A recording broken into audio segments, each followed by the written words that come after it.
বালুরঘাট বিধানসভার হিলি ব্লকের 182, 183 ও 184 বুথে ভারতীয় জনতা পার্টির ফ্লেক্স ফেস্টুন প্ল্যাকার্ড ছিঁড়ে ফেলার অভিযোগ উঠল স্থানীয় দুষ্কৃতীদের বিরুদ্ধে। ঘটনায় এলাকায় ব্যাপক চাঞ্চল্য ছড়ায়। ঘটনার বিবরণ জানিয়ে স্থানীয় হিলি থানায় গতকাল অর্থাৎ মঙ্গলবার অভিযোগ দায়ের করে ভারতীয় জনতা পার্টি।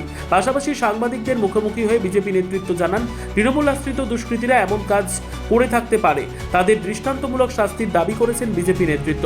অন্যদিকে তৃণমূল নেতা অম্বরীশ সরকার জানান, তৃণমূল কংগ্রেসের কোনো সময় নেই এসব করার, বিজেপি নিজেই করেছে ফুটেজ পেতে এমন ঘটনা ঘটিয়েছে।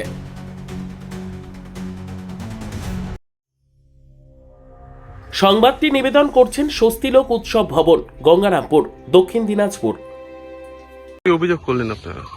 আজকে গতকাল রাত্রিবেলা হিলি ধরন্দা এবং হিলি বাজার এই যে বুথগুলো আছে তার সঙ্গে সঙ্গে গোটা হিলিতেই আমাদের ফ্ল্যাগ ফেস্টুন ব্যানার ছিঁড়ে ফেলে দিয়েছে দুষ্কৃতীরা। আসলে আমরা বুঝতে পারছি যে কিছু রাজনৈতিক দল এবং তার নেতৃত্ব বিজেপির এই রাজনৈতিক প্রচার সহ্য করতে পারছে না। যারা অগণতান্ত্রিক প্রক্রিয়ায় নির্বাচনে জয়লাভ করতে চায়, এটা তাদেরই কাজ বলে আমার মনে হয়। সর্বোত্তম সুযোগ সুবিধে রয়েছে আতিথেয়তায়। সুপরিচিত স্বস্তিলোক উৎসব ভবন, অতিথিদের যে কোনো অনুষ্ঠানের জন্য উপযুক্ত ওয়ান স্টপ ডেস্টিনেশন। আমরা আপনার বিশেষ অনুষ্ঠানটিকে অবিস্মরণীয় করে তুলি। স্বস্তিলোক উৎসব ভবন, শিববাড়ি রোড, গঙ্গারামপুর, দক্ষিণ দিনাজপুর।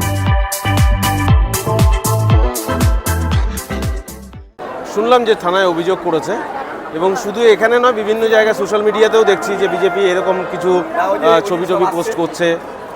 তৃণমূলের এত সময় নেই যে অন্য বিজেপির পোস্টার চিনতে হবে, এটা নিয়ে ভাবতে হবে, অত সময় নেই। আমাদের মানুষের কাছে যেতে হবে, আমাদের মানুষের কাছে পৌঁছতে হবে, সেটা নিয়ে আমরা ব্যস্ত।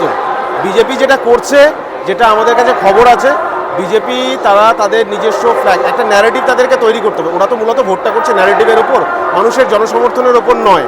তো সেই ন্যারেটিভ তৈরি করার জন্য তারা নিজেদের রাতের অন্ধকারে নিজেদের ফ্ল্যাগ নিজেরা ছিঁড়ছে, আর দিনের বেলা বলছে যে তৃণমূল ছিঁড়ছে।